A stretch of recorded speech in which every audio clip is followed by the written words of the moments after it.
الرحیم السلام علیکم ورحمۃ اللہ وبرکاتہ۔ طالبات، ہم کتاب الرسوم والبدعات پڑھ رہے ہیں۔ آج ہم نے پڑھنا ہے متفرق بدعات، مختلف قسم کی بدعات پڑھنی ہے۔ آج ہم نے میلاد کا حکم، آپ صلی اللہ علیہ وسلم کی سیرت مبارکہ اور حالات سے مسلمانوں کو مطلع کرنا اسلام کا اہم ترین فرض ہے، اور ساری تعلیمات اسلامیہ کا خلاصہ یہی ہے، یعنی آپ صلی اللہ علیہ وسلم کی سیرت کے بارے میں، آپ کے حالات کے بارے میں خبر دینا اسلام کا یہ خلاصہ ہے، اسلام کا یہ اہم ترین فرض ہے۔ اسی میں مسلمانوں کی کامیابی اور کامرانی منحصر ہے۔ آپ صلی اللہ علیہ وسلم کی ولادت بڑے سرور اور فرحت کا باعث ہے، اور یہ خوشی کسی وقت اور جگہ کے ساتھ مخصوص نہیں بلکہ ہر مسلمان کے رگ و پے میں سمائی ہوئی ہے۔ مگر اس زمانے میں رائج محفل میلاد کی کئی مفاسد کی وجہ سے ناجائز ہے۔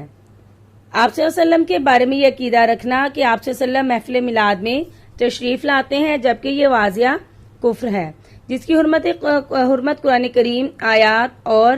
فقہ کی عبارت سے بھی ثابت ہے۔ فتاوی بزازیہ میں ہے کہ جو شخص کہے کہ مشائخ اور بزرگوں کی روحیں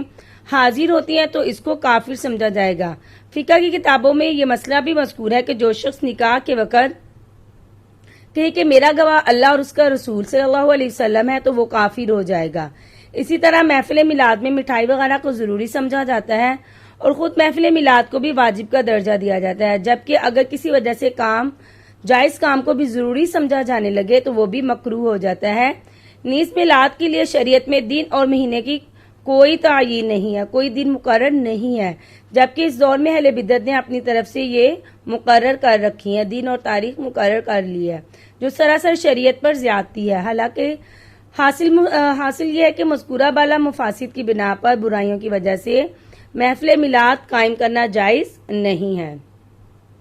مروجہ اصلاۃ و سلام، خوب یاد رکھنا چاہیے کہ عبادت کا جو طریقہ آپ صلی اللہ علیہ وسلم نے خود ارشاد فرمایا، اس کے مقابلے میں کسی اور کا خود ساختہ طریقہ نہ شریعت میں قابل قبول ہے اور نہ ہی اس پہ اجر و ثواب کی کوئی امید ہے۔ بخاری اور مسلم کی ایک روایت کے مطابق ایک موقع پر صحابہ کرام رضی اللہ عنہم نے آپ صلی اللہ علیہ وسلم سے درود شریف پڑھنے کا طریقہ سیکھنے کی درخواست کی، تو آپ صلی اللہ علیہ وسلم نے فرمایا تم لوگ یہ کہو، اللہم صلی علی محمد وعلی آل محمد کما صلیت علی ابراہیم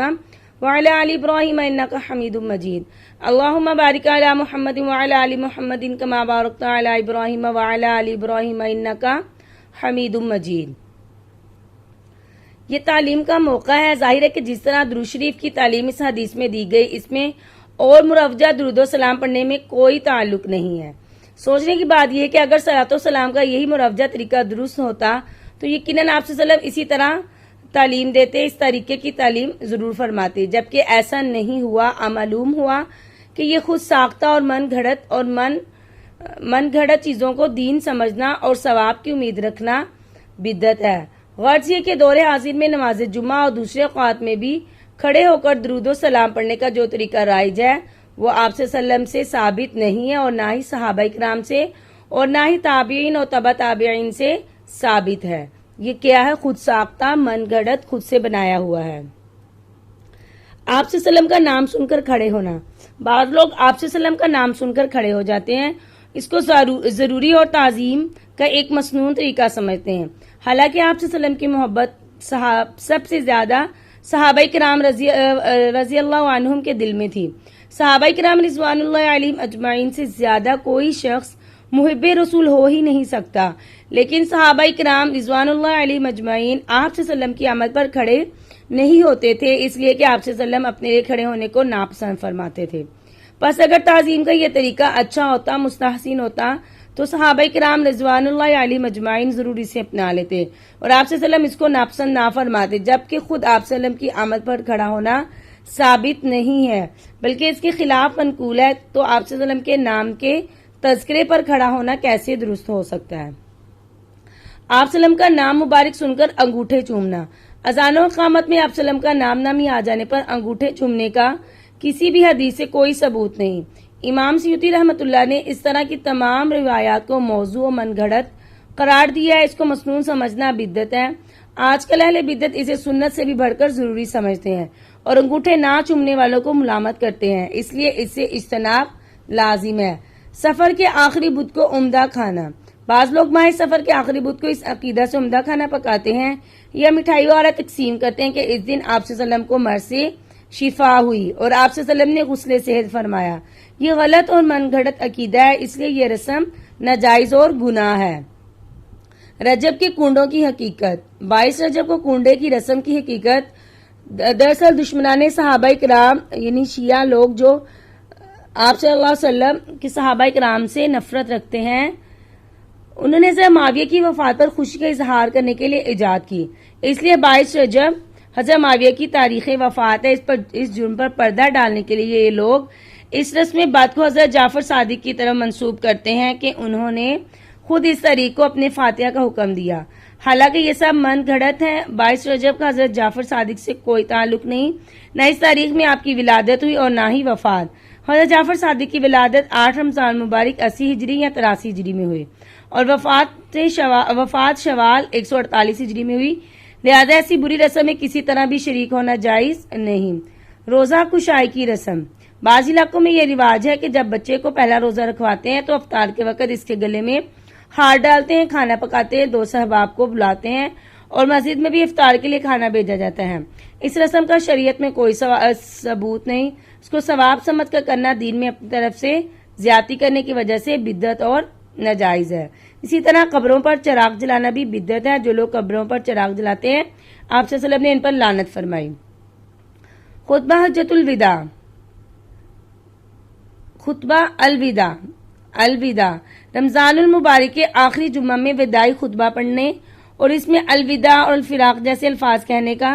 شریعت میں کوئی ثبوت نہیں۔ حضرت مولانا عبدالحی لکھنوی رحمۃ اللہ نے دلائل کے ساتھ ثابت کیا ہے کہ یہ ممنوع ہے، یعنی جمعہ آخری رمضان کا جو جمعہ ہے اس میں اس کو جمعے میں الوداع کے الفاظ کہنا اس کا شریعت میں کوئی ثبوت نہیں، بلکہ اس سے منع کیا گیا ہے۔ مبارک راتوں میں مساجد میں اجتماع۔ عیدین، نصف شعبان، رمضان مبارک کی آخری عشرہ اور دوسری مبارک راتوں میں مساجد میں آ کر عبادت کرنے کے بارے میں یہ تفصیل ہے کہ بغیر اہتمام کے اتفاقاً مسجد میں آ کر عبادت کرنا جائز ہے۔ البتہ نوافل و ذکر اگر گھر میں کریں تو اس کا زیادہ ثواب ہے۔ نوافل کے لیے مسجد میں آنے کا اہتمام کرنا اور اس کو زیادہ فضیلت کا باعث سمجھنا بدعت ہے، اس لیے کہ نوافل کے لیے مسجد کا اہتمام کرنے کا مطلب یہ ہے کہ مسجد میں نفل پڑھنے کا ثواب زیادہ ہے اور شریعت میں اضافہ ہے۔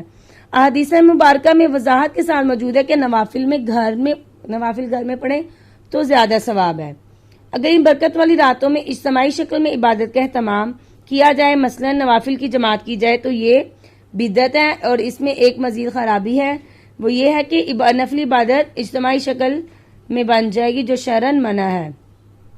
شدید بارش یا وبا کے وقت اذان دینا۔ بارش اور وبا کے وقت اذان دینا شرعاً ثابت نہیں، اس کو سنت یا مستحب سمجھنا درست نہیں۔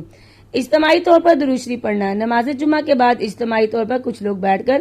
کسی درخت کے بیجوں پر درود شریف پڑھتے ہیں، اگرچہ کبھی کبھی بلا اہتمام ایسا کر لیں تو جائز ہے، مگر آئندہ چل کر ایسی چیزیں بدعت کی حد تک پہنچ جاتی ہیں، اس لیے اس کا اہتمام ہونے لگتا ہے اور ان میں طرح طرح کی قیود، طرح طرح کی نئی باتیں ان کا اضافہ ہو جاتا ہے، اس لیے اس کو چھوڑ دینا بہتر ہے۔ جن کا شریعت میں کوئی ثبوت نہیں تو یہ شریعت میں اپنی طرف سے اضافہ ہے، اس لیے ایسے امور سے اجتناب ضروری ہے، چھوڑنا ضروری ہے۔ اپنے طور پر ہر شخص جتنا چاہے درود شریف پڑھے، باعث برکت ہے۔ 11ویں کا کھانا۔ ہر ماہ 11ویں کے روز کھانا بنانے کا اہتمام کیا جاتا ہے اور غوث اعظم کے نیاز یعنی شیخ عبدالقادر جیلانی کے نام سے اصالِ ثواب کیا جاتا ہے۔ یہ کھانا اگر پیران پیر کی ہی نظر کے طور پر ہو، یعنی انہی کے نام پر خاص طور پر دیا جائے تو حرام ہے اور غیر اللہ کے نام کی قربانی میں شامل ہے، اور اگر صرف اصالِ ثواب